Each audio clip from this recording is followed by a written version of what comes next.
Buenos días y bienvenidos a Iglesia Navarra, el programa que trae la realidad de nuestra Iglesia diocesana cada domingo.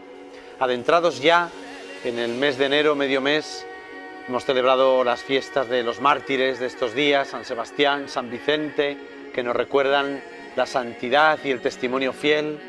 Y en el domingo, hoy, tercero ya del tiempo ordinario, de este tiempo ordinario que nos llevará hasta la Cuaresma, con evangelios que nos invitan a comenzar y a recomenzar.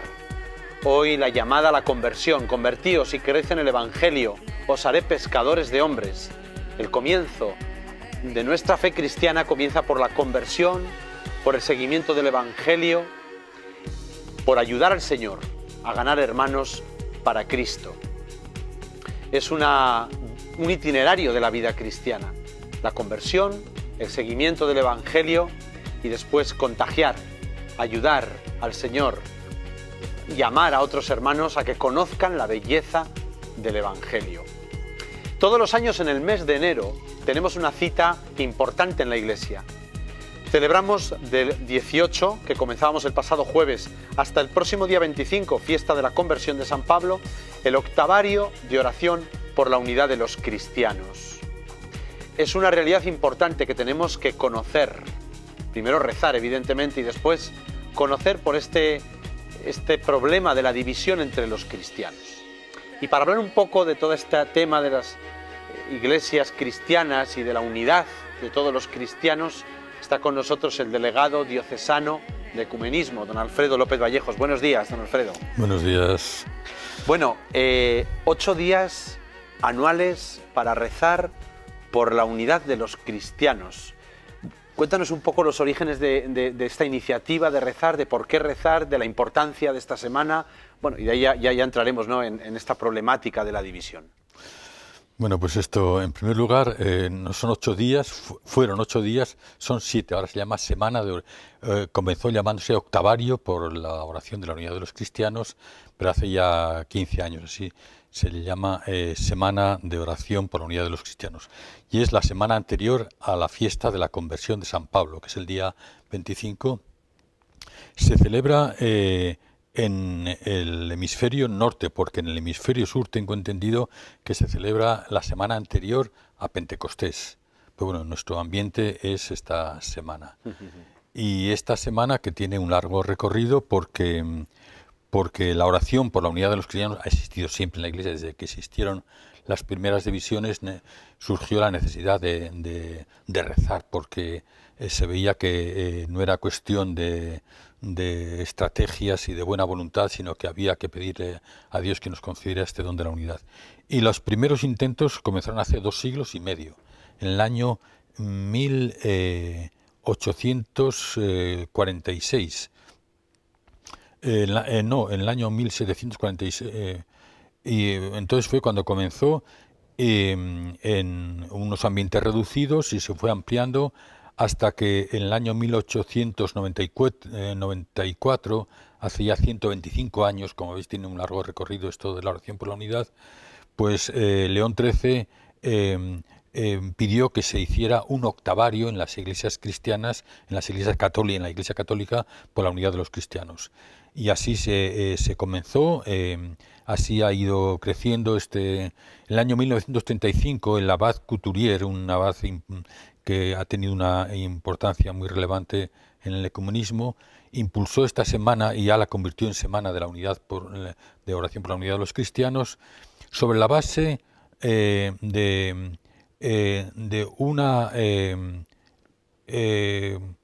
que la unidad fuera como Cristo quisiera y de la manera que cuando Él quisiera y como Él quisiera.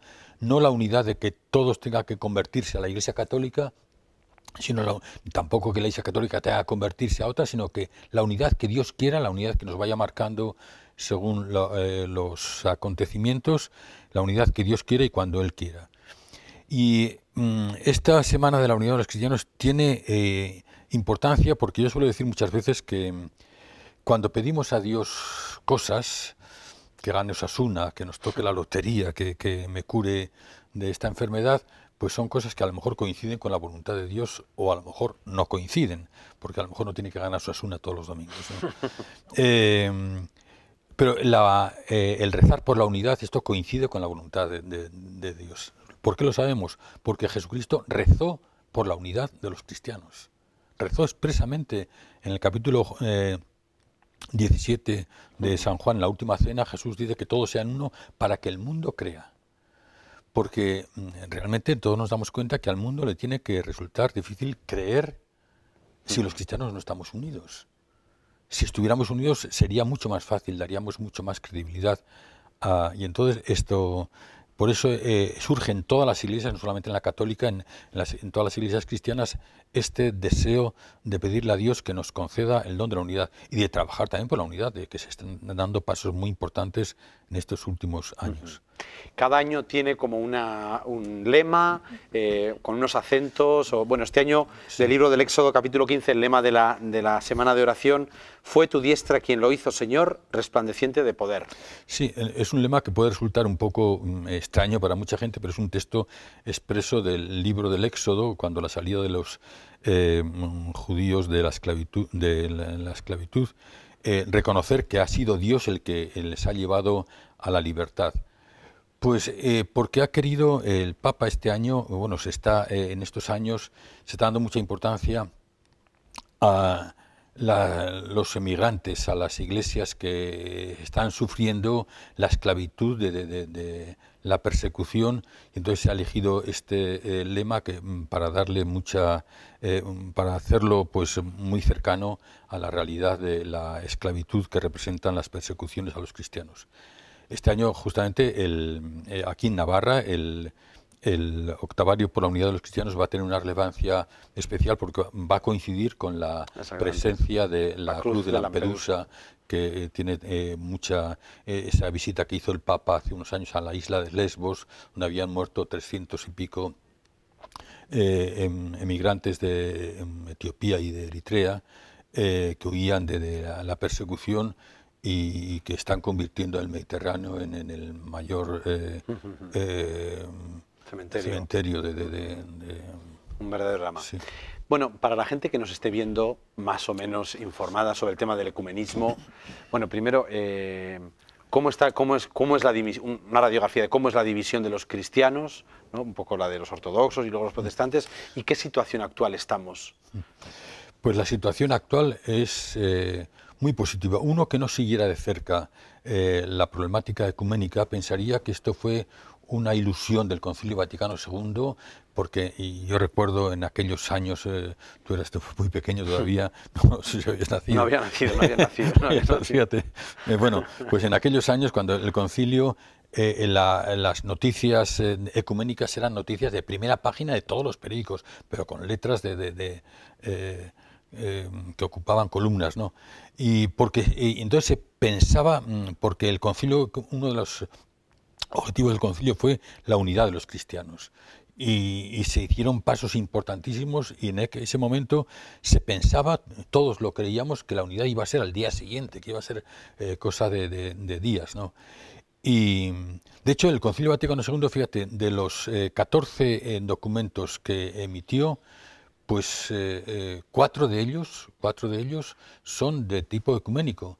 El Orientarium Ecclesiarum sobre las iglesias orientales, Unitatis Reintegratio sobre el ecumenismo, el de las misiones, el de las iglesias orientales, etcétera. Bueno, pues en ese momento la unidad parecía que era una cosa muy cercana y luego han pasado 50 años, 53 años después del concilio y da la impresión de que esto pues es inalcanzable, que no se va a conseguir nunca porque aquello que parecía que estaba tan cercano pues no acaba de realizarse ese deseo de Jesucristo que todos los cristianos seamos uno, ¿no? Pero siguiéndolo un poco de cerca, se están dando pasos importantísimos. Este año, 2017, ha sido un año importantísimo a nivel ecuménico, el 500 aniversario de la ruptura de Lutero, y que ha sido un año de un gran acercamiento con la iglesia evangélica, que es la iglesia luterana. Yo tengo una teoría, pues que es una teoría, es una idea, pero que las divisiones se han producido en la iglesia desde los primeros siglos. Ya en los primeros siglos, bueno, divisiones, hubo diferencias, ¿no?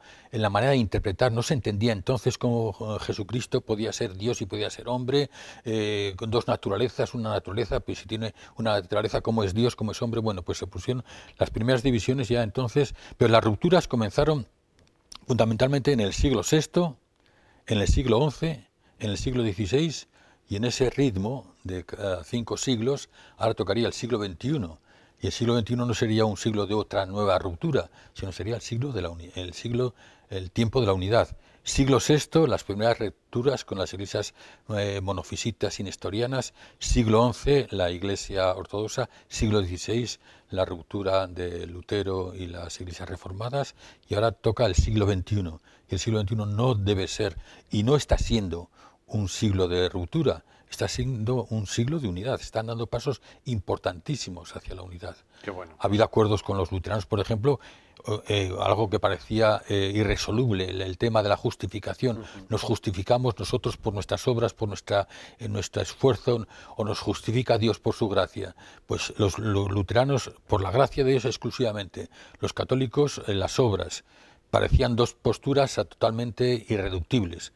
Se ha llegado a que estamos diciendo lo mismo. Acentuamos una cosa o acentuamos otra, pero estamos de acuerdo unos y otros en que hemos llegado a esa conclusión de que podemos entender la justificación lo mismo católicos que luteranos. Vamos a ver un vídeo que nos ambienta un poco en el tema de la semana de oración por la unidad de los cristianos.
Semana de oración por la unidad de los cristianos. No quería dejar pasar lo que hemos vivido un poco este año, por decir una pincelada, de los 500 años de que ha supuesto, porque se ha hablado mucho de Lutero, que si rehabilitarlo, que si no, bueno, la gente un poco, vamos a decir así, de nuestro pueblo de Dios, que oye muchas cosas en los periódicos, en las televisiones, en los artículos. ¿Cómo hay que enfocar esta celebración de los 500 años de Lutero? Pues no estamos celebrando 500 años de una ruptura, porque sería echar piedras contra nuestro propio tejado, celebrar una ruptura. Estamos celebrando estamos rememorando un hecho que ocurrió hace exactamente el año 1517.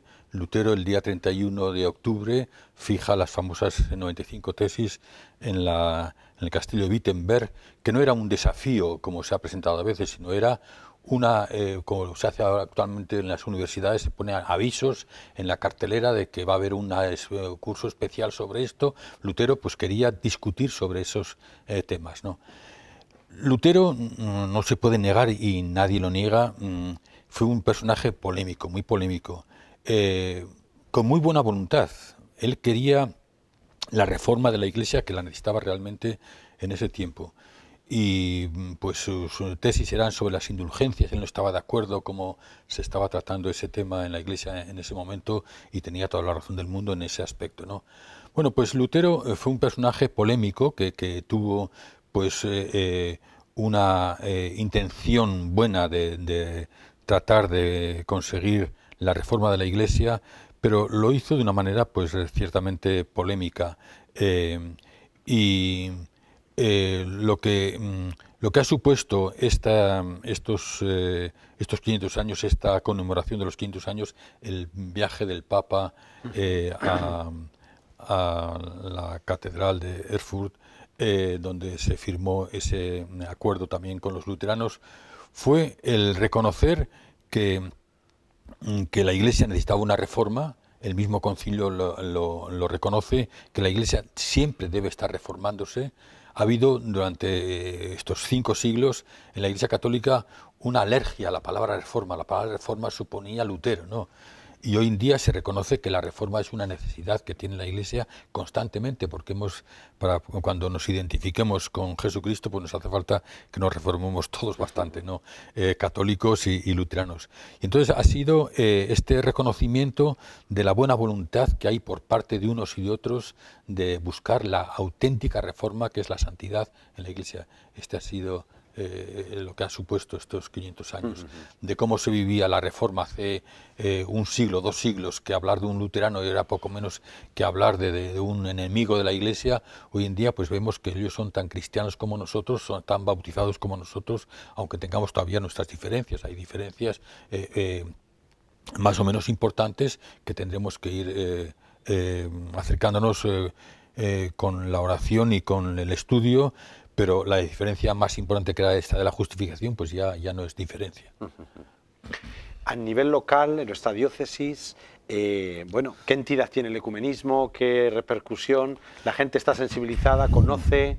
¿Cómo está? Pues conoce más bien poco, diría yo, porque no solamente en nuestra diócesis, sino en España. En España es un caso pues muy excepcional dentro de Europa, en cuanto que hay poca presencia de otras iglesias. Una presencia pues muy reducida, muy numéricamente, exponencialmente, pues y entonces pero a pesar de esto, esta poca presencia que hay de otras iglesias protestantes en España y en Navarra cada vez es mayor, la presencia de otras iglesias, pues se está consiguiendo que en casi todas ellas haya una buena relación. Aquí en Navarra, por lo que se refiere a Navarra, que me preguntas, la presencia fundamental es de la iglesia evangélica, que es la iglesia luterana, que es la iglesia del pastor Nasarre, que está allí donde la antigua cárcel, ahí cerquita, no me acuerdo cuál es la calle, Virgen del Puy, me parece que es, pues la iglesia del pastor San Juan. San Juan, sí. Allí está la iglesia del pastor Nasarre, la iglesia evangélica. Esa sería la que más presencia tiene entre nosotros, una presencia ya consolidada de hace casi pues 50 años. Luego estaría la iglesia ortodoxa rusa, la iglesia ortodoxa ucraniana, la iglesia ortodoxa rumana. Esas son las principales iglesias. La IERE, la Iglesia Episcopal Reformada Española, que son los anglicanos, que tienen aquí cerquita, en Bustinchuri, tienen una iglesia, llaman la parroquia de San Mateo. Y luego, pues estas son. Y luego hay las principales denominaciones cristianas, porque hay otras iglesias menores que tienen una presencia pues significante, ¿no? Sí, más significante. Sí. Diferencias, la gente de a pie puede percibir más o menos afinidades, diferencias.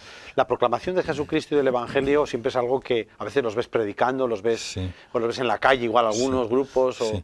Eso que nos parece tan exótico, el predicar por la calle, pues se está poniendo pues muy de actualidad ahora con esto de las periferias, y se ve pues a muchos grupos católicos también hoy en día saliendo por las calles a hacer ese anuncio por no encerrarnos en nuestros propios guetos, ¿no? Sino tratar de, bueno, pues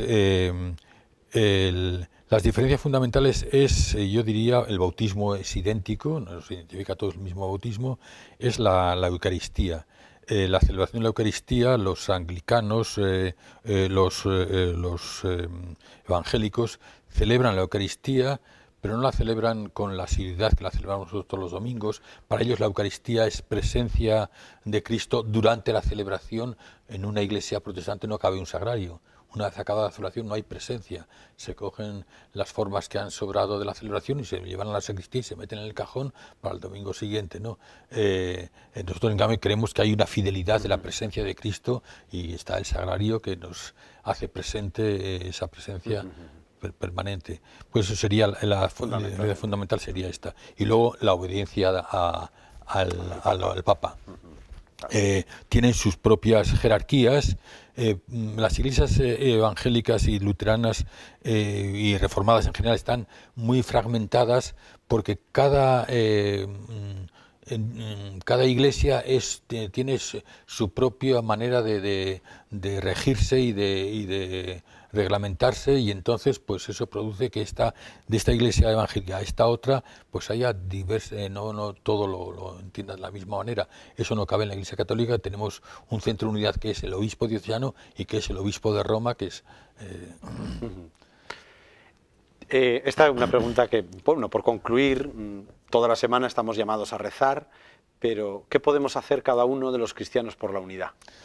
Pues igual que no estamos con protestantes, que no estamos con iglesias separadas. Convertirnos. Mira, te voy a leer un fragmento muy pequeño de una pastoral que escriben los obispos de España con motivo de esta semana, y dice lo siguiente: los pueblos esclavizados solo llegan a la libertad rompiendo las cadenas de la esclavitud. Eso con relación al tema de este año. Y los cristianos desunidos solo alcanzaremos la meta de la unidad rompiendo las ataduras que nos mantienen esclavos de un confesionalismo lleno a veces de prejuicios, cerrado y excluyente, que desconfía de los que no pertenecen a la propia confesión, que niega identidad cristiana a los bautizados de otras confesiones cristianas. La actitud fundamental sería la de la conversión, creer que también ellos tienen parte de la verdad. La Iglesia Católica se considera que tiene la plenitud de la enseñanza de Jesucristo, pero no niega que las demás iglesias cristianas tienen una parte de verdad muy importante, y que a veces el aprecio a la palabra de Dios que existe en las iglesias evangélicas es envidiable. Sí. No encontrarás una iglesia, una familia protestante, no encontrarás un hotel en Estados Unidos, en Inglaterra, donde no esté la Biblia en la mesilla, cosa aquí sería impensable, ¿no? Sí. Muy bien, Alfredo, pues con imágenes del Evangelio de este domingo que vamos a ver, nos despedimos, rezamos por la unidad y por el delegado de ecumenismo que trabaje también. Muchas gracias, muchas querido colega, hermano y tocayo. Y tocayo. Muy bien, muchas gracias. Hasta la semana que viene.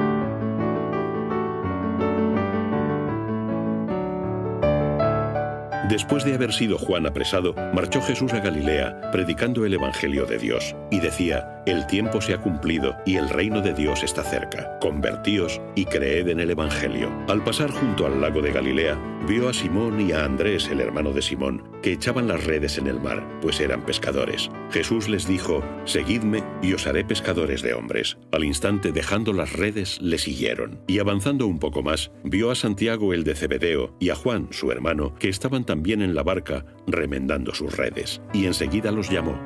Y dejando a su padre Zebedeo en la barca con los jornaleros, se fueron tras él.